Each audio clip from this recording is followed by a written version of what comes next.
And wait. So yeah, 3, 2, 1. All right, here we are, everyone. Yo, I'm like, this was one of the podcasts I'm like super excited about because this man has been like a mentor from afar, and I've never met him in person because he trained a lot of the people I train with in Thailand.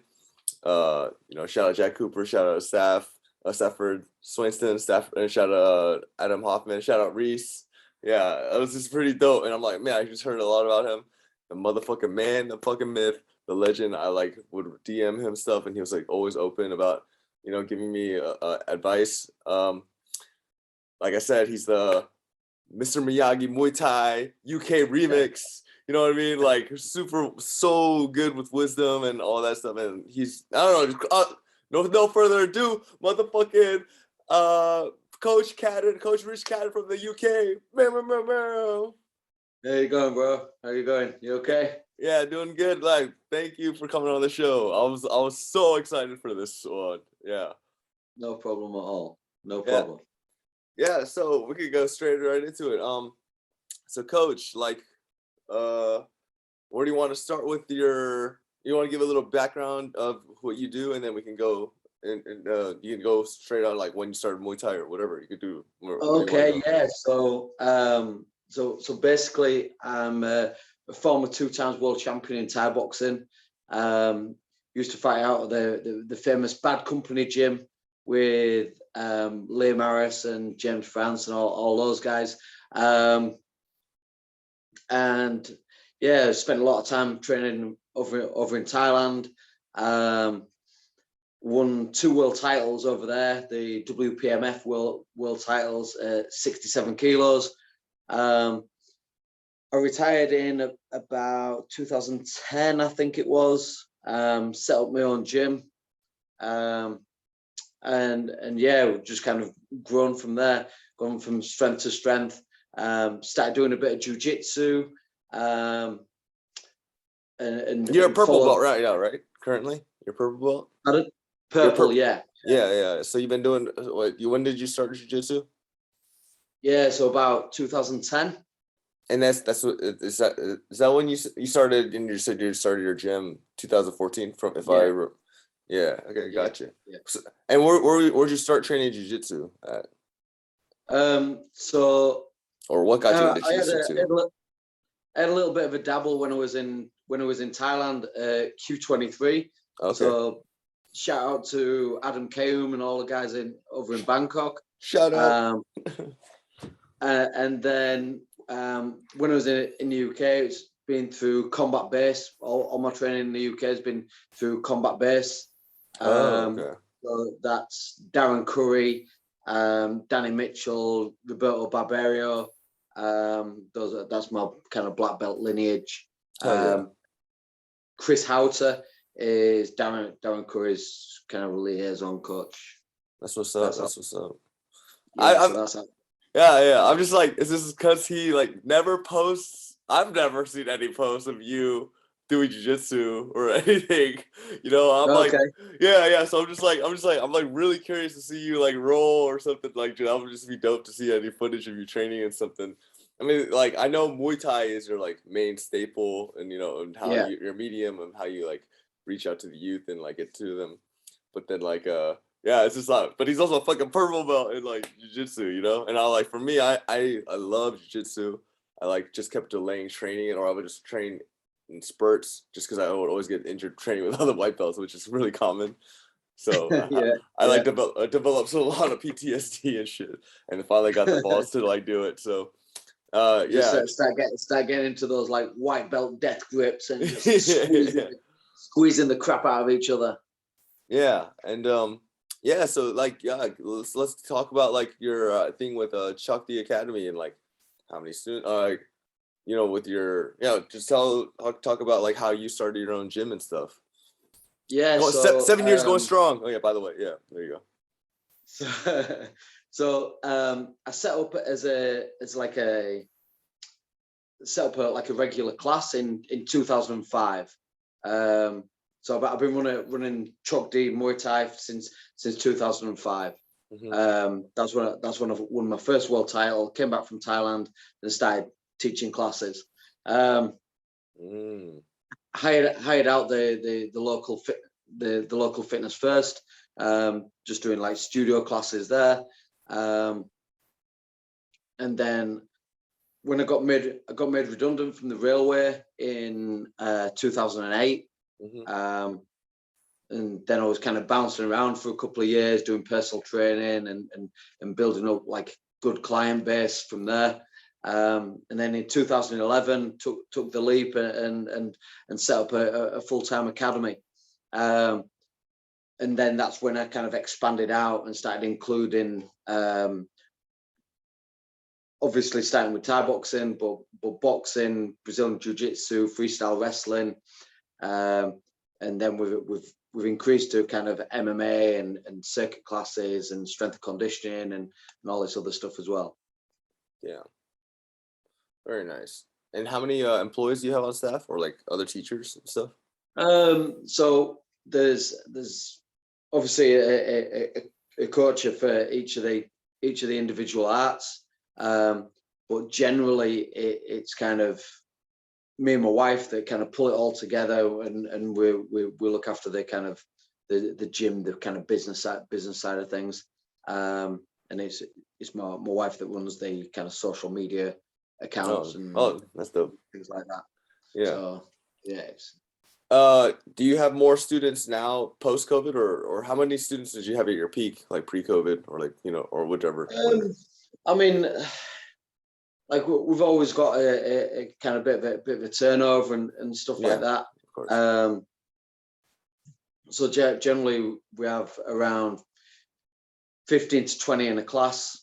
Okay, dang, very nice. That's a good size, man. Yeah. Yeah, so that's we've got some good numbers, and like the classes are starting to kind of ramp back up again. We've got like an adopted brother in our kind of boxing fraternity stuff now. So we've just got Jorvik ABA boxing involved with our group. So we've got like an ABA affiliate within what we do. So yeah, like all the boys are sharpening their hands up now. So it's good. It's good. Yeah. So what year did you first go? Okay. Did you box before you did Muay Thai? Like, let's talk about your just fight journey. Like, we can talk, I know you and I could probably just talk like Muay Thai. Actually, for real, that'd be 20 hours of this podcast. But like, so what got you into fighting? Yeah, let's do self-defense or whatever. You know? Okay, so I mean, I've never been the biggest guy. Like I'm like a relatively small frame. And I was a kind of late developer, so when all my mates were having a bit of a growth spurt, I was kind of left behind a little bit. I started off doing judo, so I've got to brown belt in judo when I was a junior. What the fuck? Damn, I didn't know that. That's crazy. Wait, how old were you when you were junior in the UK? What's that like? Is that six? So I started judo when I was 7 or 8. Damn! What the fuck? That's crazy. Okay, keep going. Sorry. Yeah, my bad. Then I did it. Then I went through to like 15, 16 with my judo. So I've got a good solid base with judo as I started. Holy shit! And I was doing this alongside playing rugby. Wow, they're just all around athlete, motherfucker. That's dope. And so you were like.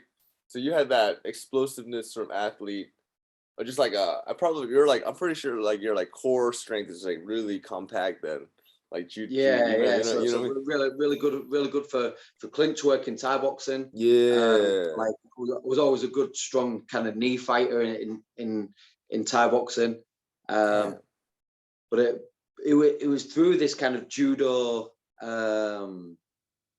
background that as I was getting older and stuff like that, I started to get into a couple of fights and stuff, and I had to kind of out wrestle people, but I would end up getting lit up, and people would like be boxing me, I'd have to cover up, and then I'd get hold of them, and then it was my turn.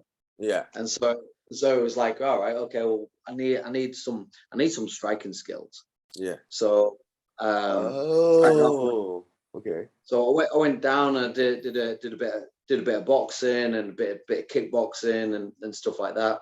Had a bounce around with a few different martial arts there. But then I was doing kickboxing at the time, and the one where they wear the kind of long pants and the big boots and everything. It was semi-contact, so it was like just kind of touch to score points. So you got told off for hitting too hard, which I found weird at the time. But it's a sport, and it brings in control. So yeah, like I started doing that, and then one day I turned up, all the mats had gone, the bags had gone, and everything, and I was like, "What the hell's going on here?" The other guy that turned up, he complemented his Thai boxing training with kickboxing. He says, "Oh, do you want to have a go at Thai boxing?" I was like, "Yeah, I'll give it a go." Started doing all these like flicky kicks on the pads and stuff. And it was like, no, kick it properly, kick it like you mean it, kick it hard. Yeah. And I was and like let that first kick go and got goosebumps. It was one of those where I was like, wow, this is the real deal. This is what I'm looking for. Yeah, damn. And what age were you then? So I'd have been 17. Okay. Damn, nice. So yeah, 16, 17. And then it's kind of grown from there. I started over at I moved over to Bad Company Gym over in Leeds when I was about 18, 19, something like that. Okay. And then had pretty much all my fight career out of Bad Company Gym. So did you go like in the amateur circuit route first, and then you're like, oh, I want to go out to Thailand, and then, or well, we had probably had. It's not as strict as kind of this is your amateur career and now you turn pro. It was like there's like an amateur rule set and then a pro rule set, and so you could kind of mix and match between the two. So like, you know how like on the IFMAs and things like that, you get people like, I don't know, Kulbin versus Superbon. If you look on the IFMAs, Superbon fought Kulbin on those under that rule set. Like there's some legit guys on the fighting on these amateur circuits, because of the kind of government support and the way that the sport's set up in those particular countries. And so yeah, I had a dabble on the amateurs, and that was with the IAMTF, so the International Amateur Muay Thai Federation. I'd probably 4 or 5 fights with those guys. Okay, damn. Okay, nice. And I was saying, I want to be fighting more often. Being a little guy on the rugby pitch. I was used to getting knocked around a bit, and I was tough. I was robust, and I was like, I'm used to having a fight every week on the rugby pitch. Like I want to be fighting every week in Thai boxing. And my coach looked at me at that point, and he was like, I can't supply that volume of fights to you, but I know a man who can. And then that's when my first coach, Pierre Mahon, took me over to Bad Company Gym, trained with Richard Smith, and Richard kind of looked after us from there. And shout out Richard Smith. Yeah. So dang, that's crazy. And then, well, yeah, so I know, but let's let the audience know. So when did you first go out to Thailand? How long did you play? How long did you stay there? And then like, how many fights do you have in Thailand? Etc. Yeah, so all in all, I had 65 fights in my career. 65 fights. Wait, 65? Yeah. Holy fucking shit! I didn't even know. Wait. I don't know. Let's back up. Oh yeah, how many was your fight? That was your fight record. Yeah, If you remember. so Yeah. 65 fights, 42 win. 42 wins. Oh yeah, my bad. You said that. Yeah, I was like 65. Wait, what? Yeah, yeah. So yeah, just about. Yeah, remember, he's a 2-time world champion. Under which promotions? That was the World Muay WPMF, World Professional The, Muay Thai Federation. for both of them. Okay, gotcha. That's what's So up. at that point, there was basically the World Muay Thai Council, the Yeah. WMC, Mm-hmm. and the WPMF, the World Professional Muay Thai Federation, who were the only two associations to be promoting world titles inclusive of Thailand. Oh dang! And what year? So, What years were those when you won those? so that was like 2005 and 2007 when I won those two world titles. Damn, that's crazy. Yeah, fuck. All right. So like every other association at that point, so like ISKA and Waco Pro and stuff like that, those were like world titles and legit world titles at that. Yeah. But they weren't inclusive of Thailand. Yeah, yeah, for sure, for sure. So the Thais would basically say, "Oh, you got a world title under this. Okay, like come play with the big boys." Yeah, that just fuck them up. and then take it from there. So yeah. Oh yeah, yeah, and then back to your going out train. You're like, oh, I'm gonna train out with the fucking in the Lions Den in Thailand. Yeah, like yeah. how many months? What age were you first when you went there? And then and then how many months? So second so I'll have been 18 when I first went out to Thailand. Mm-hmm. I did kind of 3 long stays over there. I did a year, 6 months, and 3 months. Mm-hmm. And we just kind of rolled out my training from there. So I was also working full time as well. So all my annual leave every year, it would just pack my stuff up, head out to Thailand. Dude, oh yeah, just so you know, Coach Cadden is a motherfucking like tank. So like, you have an engineering background, is that correct? Yeah, yeah. And then right. He's like had a full-time job, all this crazy shit, and then he's like, but he loved people who love Muay Thai and people who know people who love Muay Thai, they know how obsessive they can get. It's like the most devoted of like fucking in the fight game, I'd say personally, in terms of what I've seen.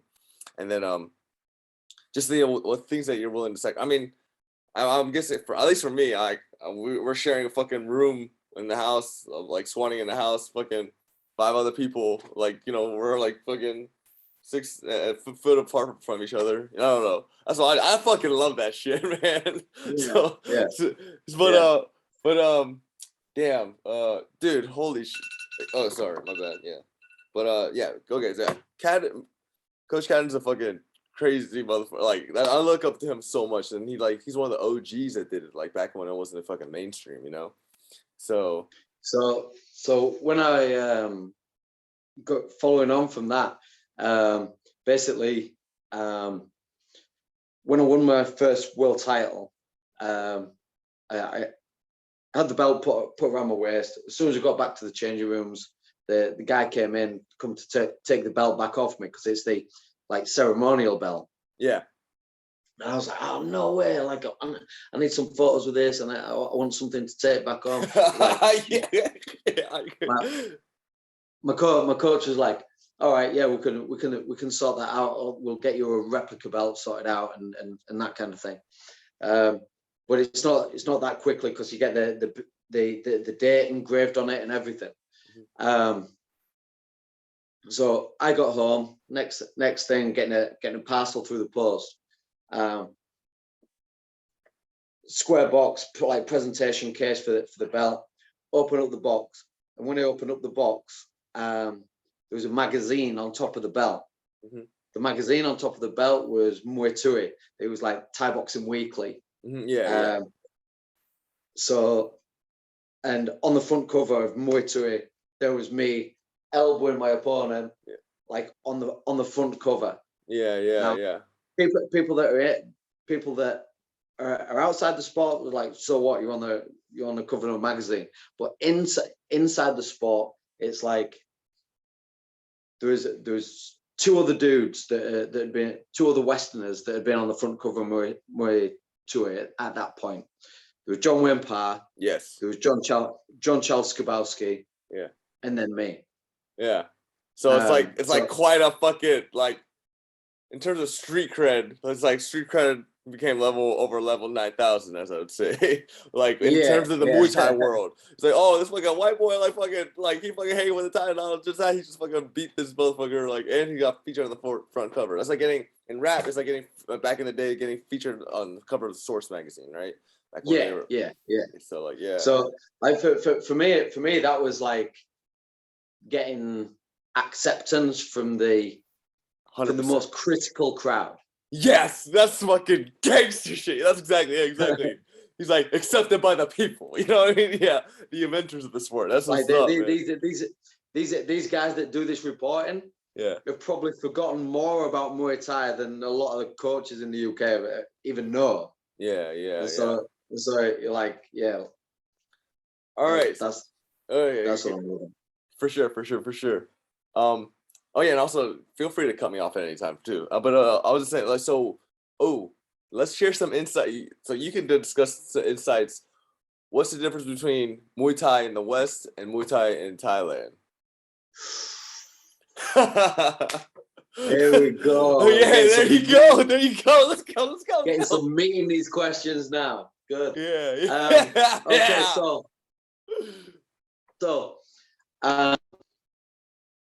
in Thailand, I would say that Muay Thai is about the aesthetic. It's about the style, it's about the art form of it. Mm-hmm.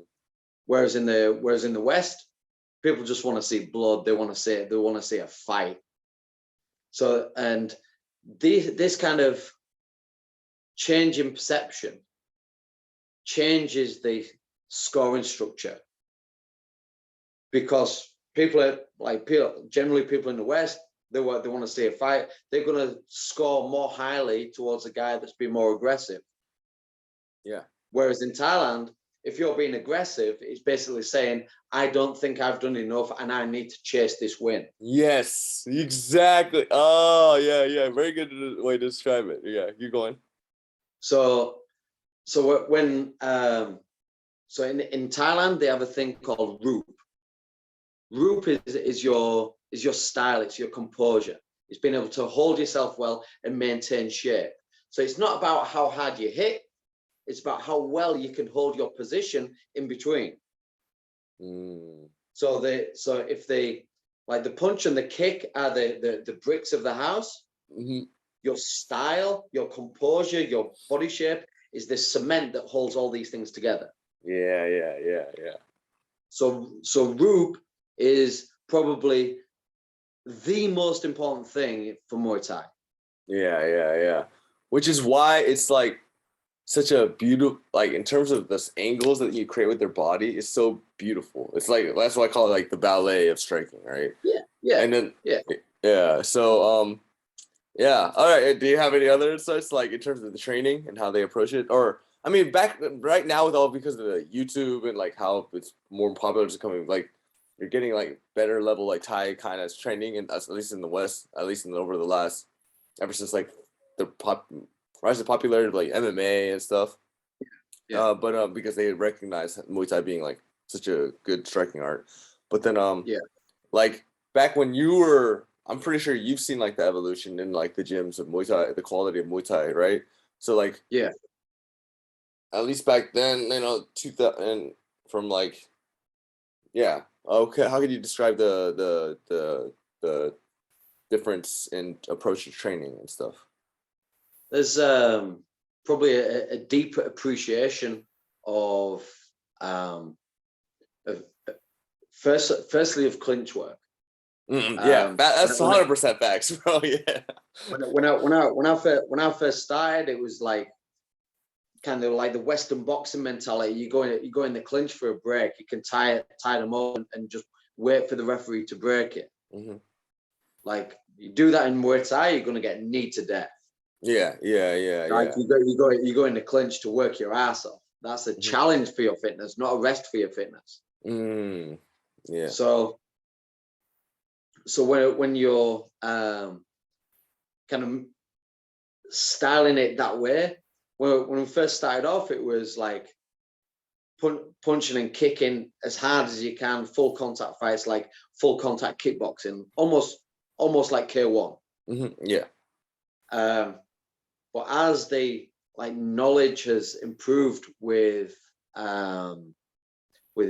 scoring and things like that, and more people going out to Thailand, and the availability of training, and Thai coaches coming over to the UK and stuff, it has improved the level of technique, but also the level of style, and you've been able to kind of carry over this aesthetic. So people can go on can go online and go on YouTube and see live fights from Thailand. When I first started, I had like 3 or 4 Muay Thai videos, like VHS videos, proper. Like when I first started, it was before YouTube, it was before Facebook. Yeah, for There's sure. no such thing as like instant messaging. Yeah. Where like I'd keep in touch with my girlfriend back home. I'd send her an email, and then she'd literally read it the next day and then email me back. There's no such thing as there's no instant messaging. Yeah. And God help you if you try doing like sending any photos and stuff like that. It takes like an hour to load a photo onto an email attachment. Yeah, for sure. Yeah. Yeah, like steam powered. Yeah. So yeah, that's how it's kind of moved, and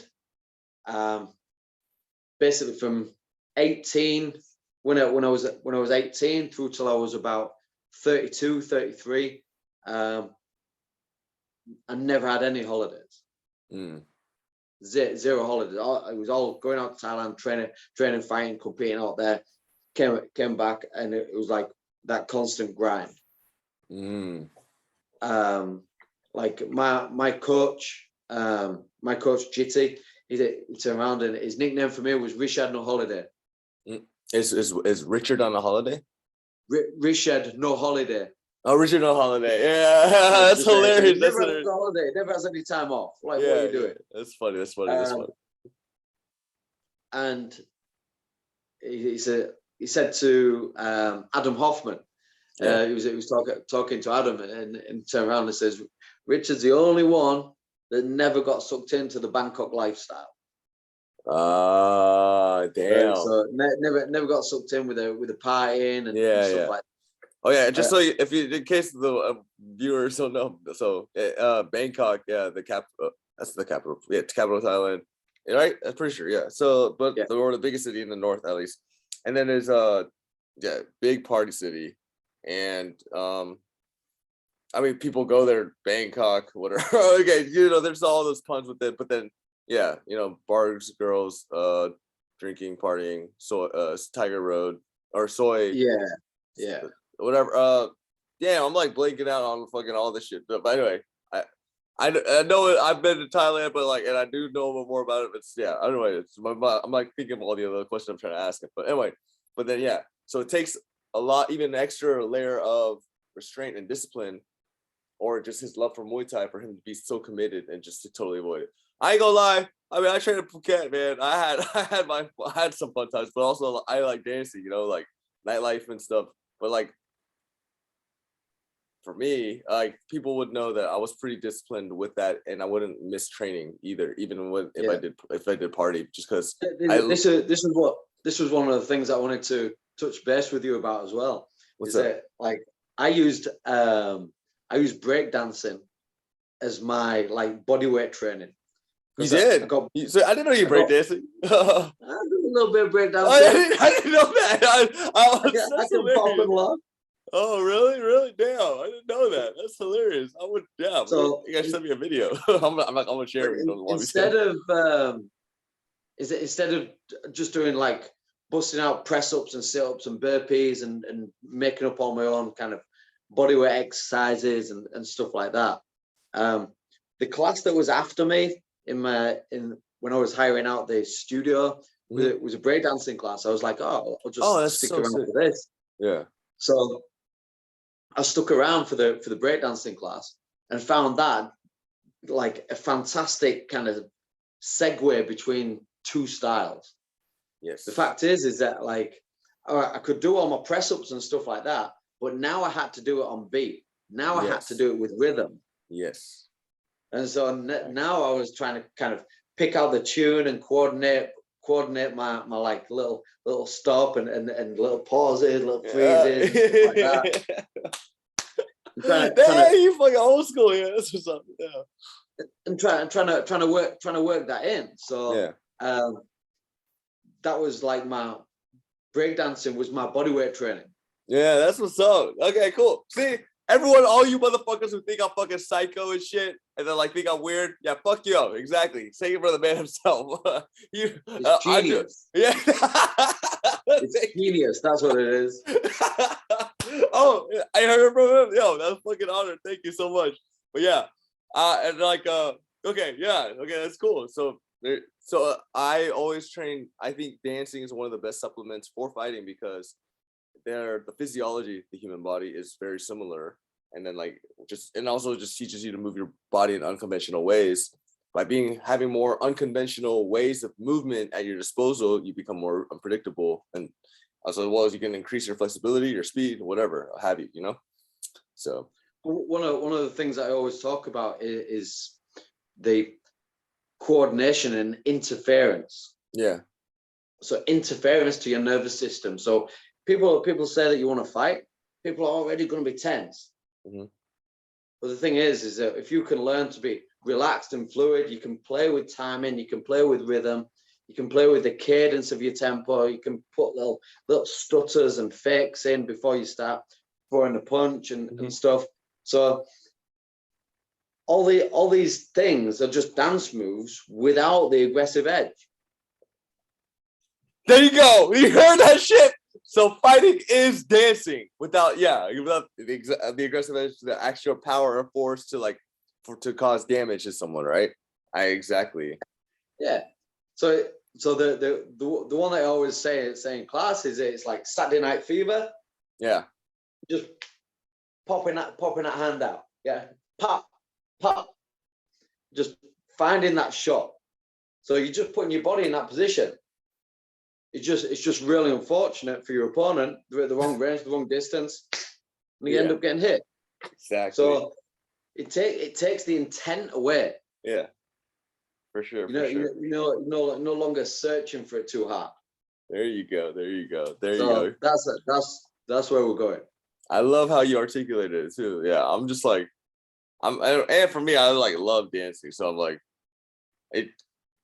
people would ask me like how I have the energy to train that. I'm just like, it's like I'm just hearing music in my head. I'm just like, yeah, I'm just dancing. Oh, I'm always dancing. I was dancing last night at this event, but yeah, anyway. But yeah, that's so cool. But okay, man, holy shit! The fact that I'm like, yeah, I didn't realize, dude, an hour talk is like impossible. Anyway, but just to let you know, we're gonna I'm gonna probably like check in on him a lot more. We could go deeper in other topics, but yeah, so because he and I have very similar stuff in terms of how we view life. At least I think, and like what we gained from social media. For example, like you're doing something about I mean the Da Vinci Institute, like not institute. I'm just like, but the Vitruvian Man, and like, can you explain more about this project? Okay, so one of the things that, like, obviously I do like personal training and things like that. I've looked at lots of different areas that improve human performance. Now, like all these things, I had to hit weight and everything. I had to make sure that I could regulate my diet and apply my engineering mindset to how I'm fueling myself. Mm-hmm. So seeing food as fuel and understanding the mechanics and the biology of what's going on when I'm eating. Mm-hmm. Therefore, I could hit weight, and I hit weight for every single fight. I never missed weight. So diet nutrition was a big thing. And then I started realizing the influence of mindset over competition and mindset over fighting. So I got involved with some NLP programming and hypnotherapy and things like that. And then I started getting involved with strength and conditioning and training smarter, not harder. And so being able to periodize my training and go through a particular set program and a set routine in order to hit a peak weight. Well, I was doing this, and one of my personal training clients said that he'd gone to somebody else for a diet plan. I was like, why didn't you come and speak to me? He says, oh, I didn't know that you did it. I was like, man, I need to educate people. I need to let people know that I'm doing these things, because people just see me as the Muay Thai coach, not but that's my lane, that's my limit. When in actual fact, I've got a lot more skills than that. Yes, so exactly. So this is what I also work for the UFC. So I do commissioning for the UFC. So when I went out to Fight Island, I got to speak to the guys from the UFC Performance Institute. And it was through talking with those guys that they were all doing the same kind of things as well. They're looking at strength and conditioning. They're looking at diet nutrition. They're looking at mindset. And I was like, man, that's my gig. That's what I'm doing. That's a better package around the technique and the protocols that I'm putting into place. And so I turned my personal training into York Performance Institute. That's York Performance Institute. Sorry, I'm gonna think of the name of it. But yeah, so like and what? So now this Performance Institute is all about, right? Okay, we need to have we need to understand about strength and conditioning. We need to understand about mindset. We need to understand about diet nutrition alongside all your Thai boxing skills, all your pad work, sparring, drills, and all that kind of stuff. So the thing is that it's all well and good being a jack of all trades, but then, as the saying goes, you're going to be a master of none. However, if I can educate people up to a baseline of knowledge, then I've got a lot of contacts in the business in each of these individual areas where I can pass them on to experts. Yes, exactly. Who can then say, right, okay, but if I'm passing someone on to a nutritionist, and then the nutritionist goes, right, okay, what are your numbers? What's your BMR? And then my client turns around and goes, oh, what do you say? Like, what have you been teaching them? And so the thing is that you need a base level knowledge in order to build from. Yes. And so this is where we start. We start off with understanding what a calorie is. Yeah. You understand what your BMR is. You understand about activity levels before we start getting into the and if you can have adherence to a really basic nutritional package, then you're already kind of 70-80% of the way there in order to kind of hit your goals.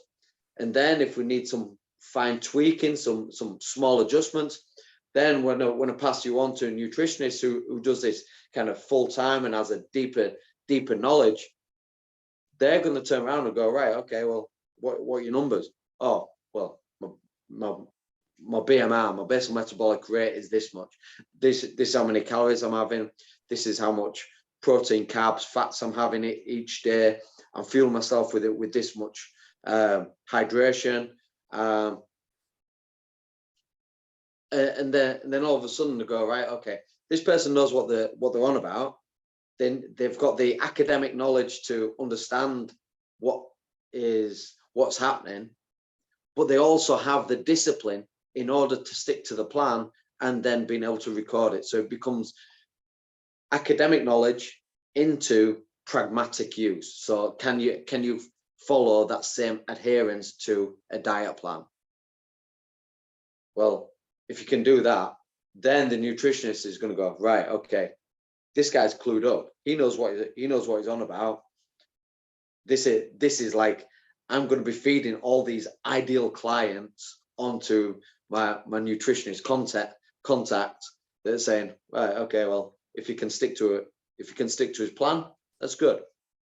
Yeah. So it's also, once they like test the test of will is validated. Yeah. And then they're like, okay, Yeah. So it's like I'm not sure how the education system works in the States, but shitty. in the UK, you have primary school, secondary school, college, then university. Oh yeah. Now the thing is that these nutritionists are probably working at kind of college, university level.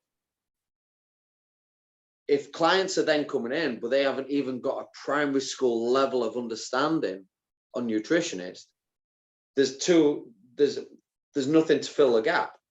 Exactly.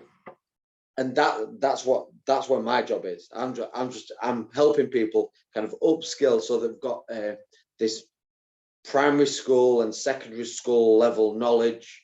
It's like GCSE level exams in order to upskill people so that they've got the information so they can use it. Nice. Very, very nice. That's dope. Your Performance Institute. How long have you started that? Or is that just an extension of Chalk D Academy or what? Yeah, so that's an extension of Chalk D. It's part of my personal training brand. But also I've been running that for just over a year now. And through COVID, do you have remote clients? I'm thinking of doing that stuff. So yeah, you can get me through it. Yeah, just hit us up on my Instagram, and then we can work things out from there. Yeah. So everyone to follow him at Rich Cadden, right? At Rich Cadden, right? Yeah. So and then at Chuck D Academy UK or what? What the hell is it? Chuck D Gym. Chuck D Gym. Yeah. So yeah. Anyway, yeah. Oh man. So as you guys can see, super knowledgeable about like all these different processes and what it takes to go into winning. Yeah. Well, so he's like, I mean, I consider him my mentor, whether he likes it or not. So, and then, and he mentors the youth, like, I mean, his students, right? And like how to be better and stuff. And he's always posting content on like coaching and like how to be an effective coach / leader. And which is why I really vibe with that. So I'm trying to think of what kind of, coach. So I mean, I'll usually ask this. Since there are like musicians and athletes or whatever, but like we can get into this since you're already like a mentor of sorts. If someone asks you like, "Oh, how can I be more like you?" What's like the first thing that comes to mind? What would you tell them? Be active.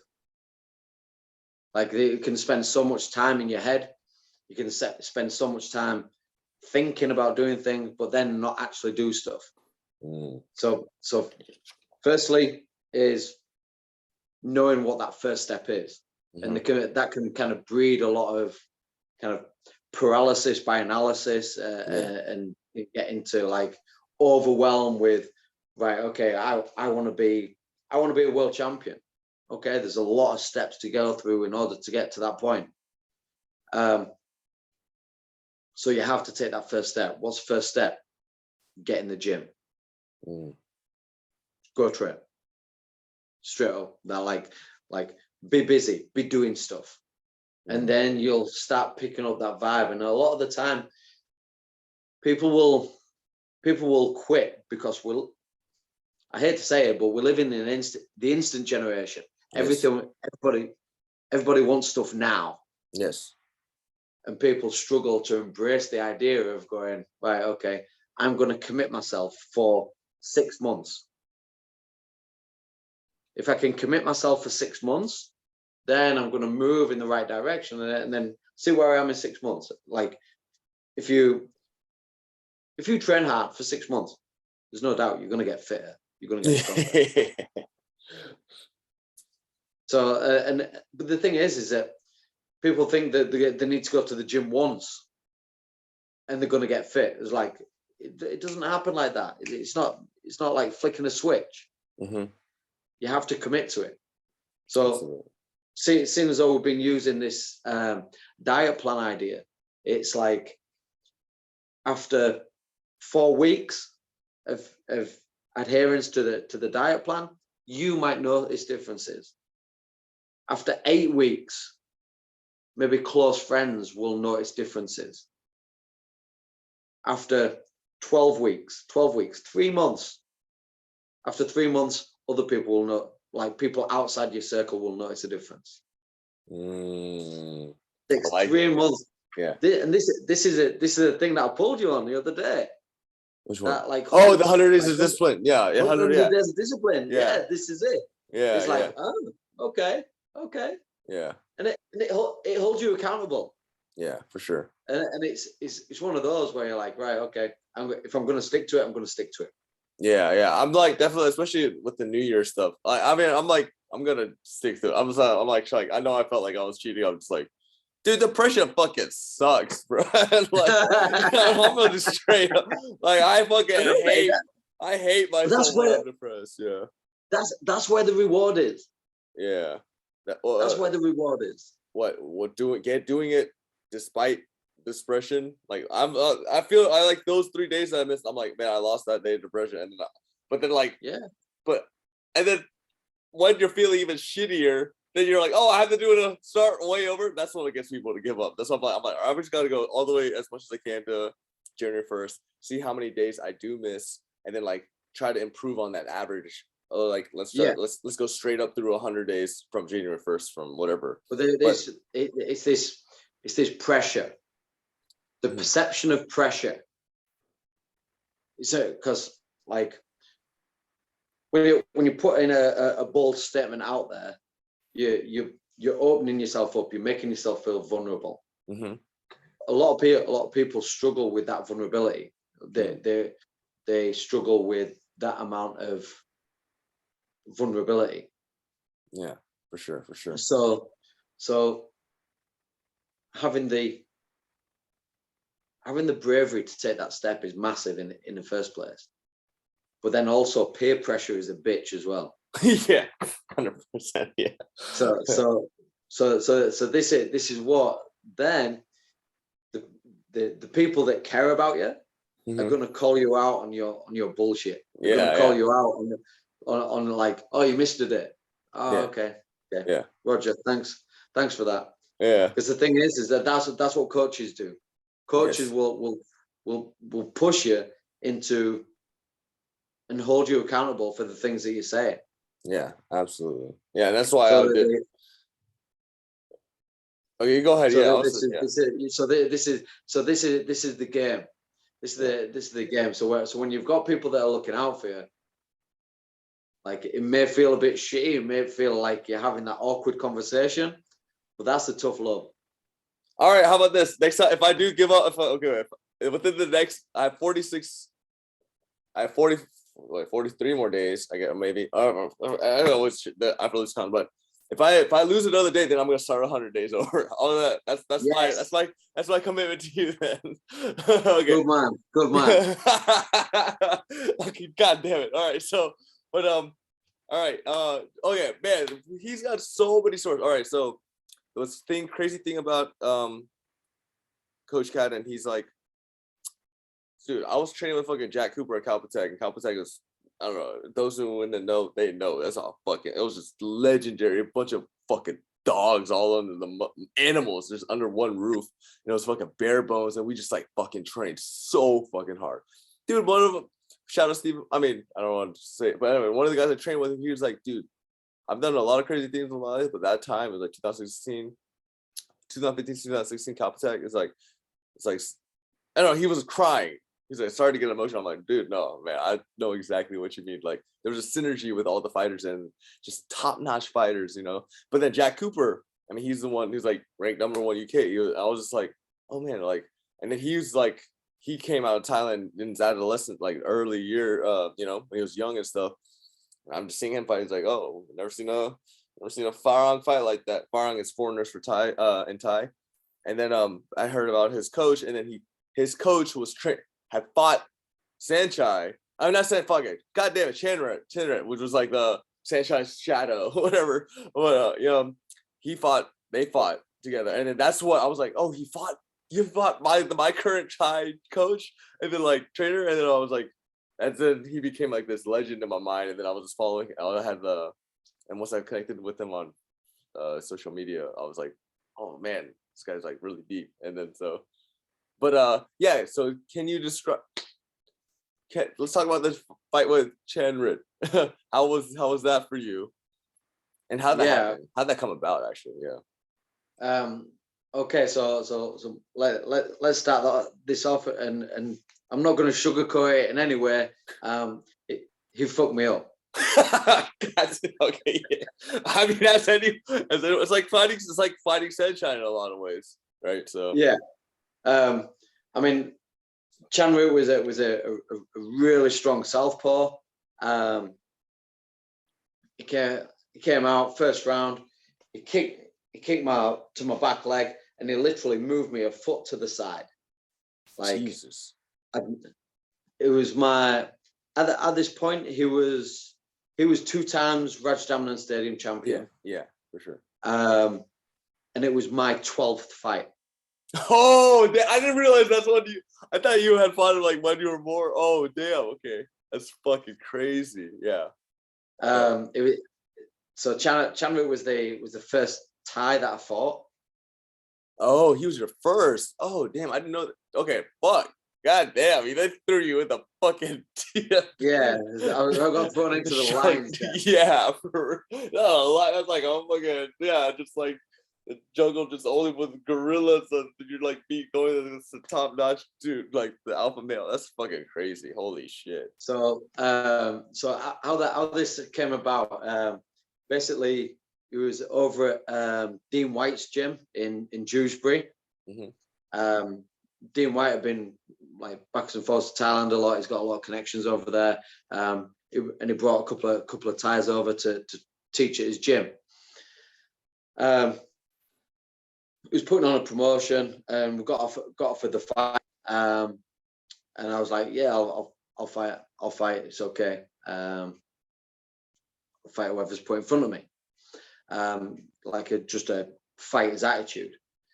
Then one day I was warming up, like before training, skipping away, and Liam Harrison was came in the gym, and he was stood. He was looking at the WMC rankings for 97 or something, and this was in 2001, I think it was.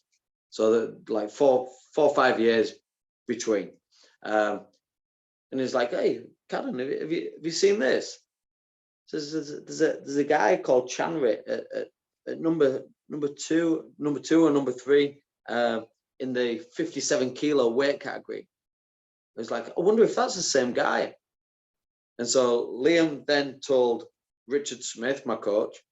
My coach gets on the phone to my Thai coach that I'd been and trained with him a couple of times at that point.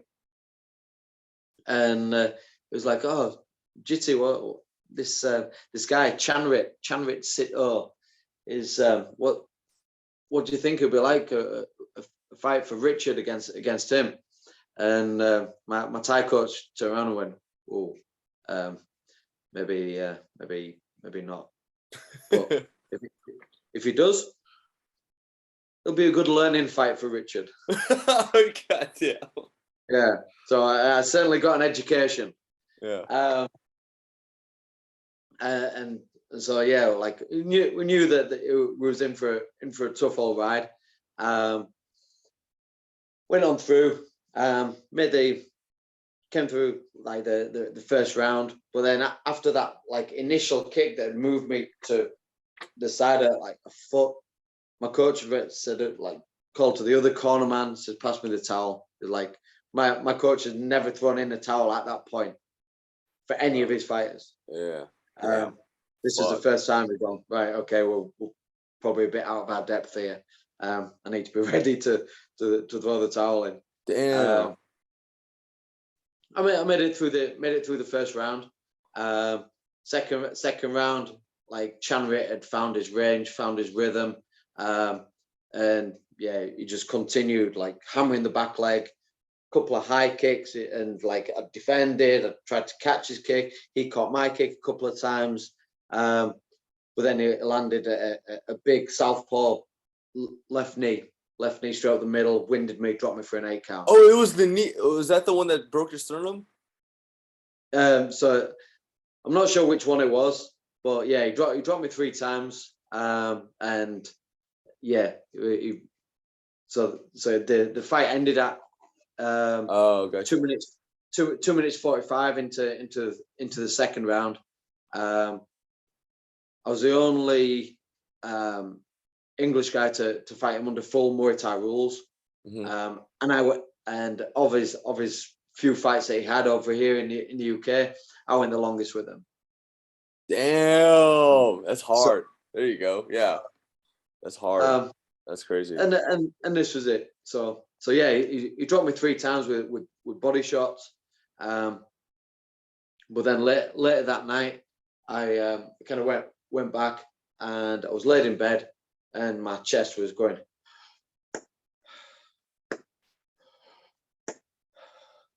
Like my cartilage popping in and out of position. I was like, went down to the hospital, and the hospital says, like, have you been in a car crash?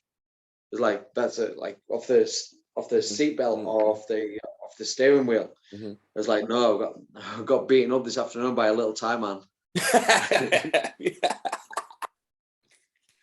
And they were like, so someone punched you, someone hit you. It was like, yeah, it was in sport. It was like explaining to these nurses about Thai boxing, and they were like, damn, that's crazy. Like, couldn't believe that someone. So they says that we normally see this from people that have been in like 25, 30 mile an hour car crashes. Damn, that's crazy. Yeah, that's crazy. Like, crazy, man, crazy. Yeah, that's how. Anyway, that just gives you some insight into how deadly that you could train yourself to be a weapon if you do Muay Thai. Oh yeah, Coach. I'm like whatever. What's the absolute latest? I'm willing to go longer if you are. What's the absolute latest you want to? I've probably got another like 10 minutes. 10 minutes. Okay, that's fine. That's cool. I'll wind it down. So during that time, but man, because he and I can go forever. Just like I could. This man is just like. See, this is like when you're working, but I don't feel like I'm working right now. But anyway, he is. I could do this all day. He is a big. We got some Wu-Tang partners, but he is a big hip hop fan. So let's talk about your hip hop journey. Like, how'd you get into hip hop, and who are your like hip hop inspirations, and which ones? Let's go on that. We can talk. Yeah. Obviously, Wu-Tang is for the children. Wu-Tang! Yeah, they don't know that shit. Shit, throw up the motherfucking Wu. All right. But yeah, like I started back in the day, so like mid-80s. They had a compilation LP called Hip Hop and Rapping in the House. Yeah. And inside that double LP, you opened it up, and it had like hip hop lingo, like what a b-boy is, what a fly girl is, and like all that old school b-boy language. I started getting into it like that. Then the first guy that I was following was Big Daddy Kine. Oh, dude, we got some stuff. Okay, keep going. So Big Daddy Kane, Run DMC, Beastie Boys, all the kind of old school hip hop. For sure. And then as I was starting to get older and go out around town, I made friends with DJ L Rock, my man Russ Kellett. He's a DJ in York. He plays all the hip hop. He's got some of the freshest stuff up on Instagram. So if you want to check him out, he's a master on the wheels of steel. What, DJ L Rock? I'll follow him right now. Yeah. Okay. Yeah, keep going. Keep talking about your journey in hip hop. And yeah, like Russ is absolutely fantastic. Great DJ. He's been in the game for years. And he was like an inspiration to kind of bring in all these different styles of hip hop, and now he DJs a lot of kind of commercial bars, and he puts like a hip hop twist on like current kind of pop music, and he'll put like Wu-Tang instrumental beats behind some like weird pop song. You're like, no way! It's like a fantastic mixer like that. It's amazing, some of the stuff that he does. That's dope. That's very dope. So like, okay, so who's your favorite Wu-Tang member? What are like your some of your favorite Wu-Tang songs? So Method Man, he's the GOAT. Yeah, like Method Man's the GOAT. ODB. Shout out ODB. Yeah, so like those are my two favorites. Like got their albums and stuff like that. So what are like some favorite songs that come to mind? Probably the best one I like is with Method Man, Mary J. Blige, You're All I Need. Oh yeah, for sure. That's a like a nightclub joint. It kind of throws me back, and all the girls want to get down. You're like you can throw the lyrics in there and everything. You know what it's like. Yeah, that's cool. Good. Who are your top 5? If you have a top 5 like MCs, who would you say are your top 5?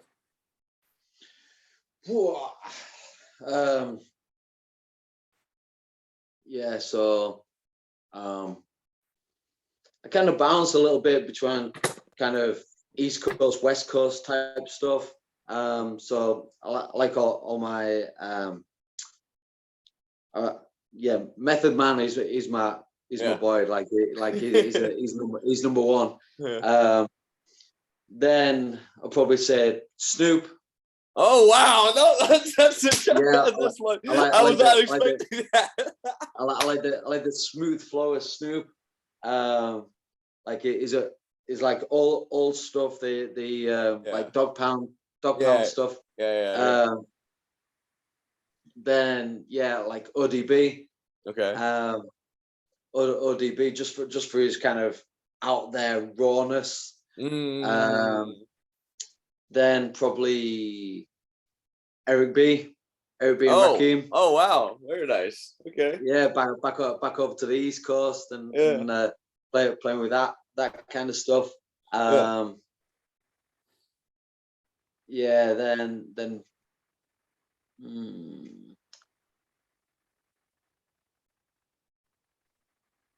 I'm not sure now. Like we start getting too deep, and like there's so many different names that are coming in. Like maybe I'm not. You can have a top 6 if you want, or you could be like, these two people are placed. Yeah, so like I like a bit of NWA. Oh yeah, okay. Bit of Ice Cube. Then probably what's it called?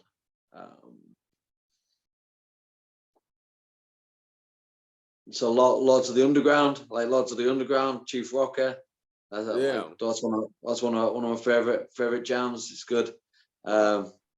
That's when I know. That's when that song comes on. I'm straight into my hip hop. I'm break dancing. I'm all over. Like as soon as that beat drops, I'm straight out to the dance floor. Oh, okay, that's very dope, yeah. man. So Yeah, it's good, man. It's good. very cool, man. Dude, you're like straight up old school. So you don't listen to any of like the maybe like kind of like he with NWA, he's like the OGs of gangster rap. You know what I mean? He's going straight like so, but like yeah, you don't like listen to like any of the maybe 2000 era and up and beyond. Yeah, like a bit of, then probably Eminem, 50 Cent. Okay, yeah. Yeah, so like that like more commercial stuff, like to like Gotcha. Coming to more recent. So For sure. yeah. For sure.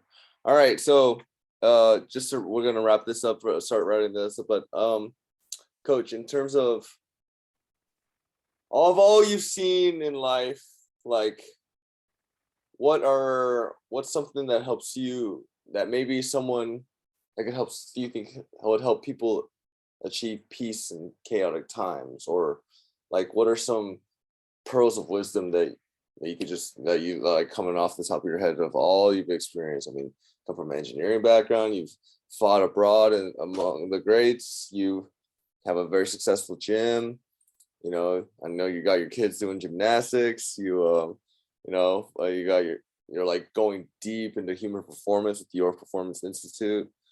And follow him on social media. He posts the funniest like dad joke memes, and I'm me being like me doing I love the crickets chirping after my dad jokes, and like or like the 5-second pauses, or like the one clap, like, oh, I got it, and I'm like, thank you, I did it for you. But like but you gotta follow him on dad jokes. But anyway, of all of this shit so what are some like maybe some top 3 pearls of wisdom, if you can rank them, or just the top 3 that come to mind? How about that? Yeah.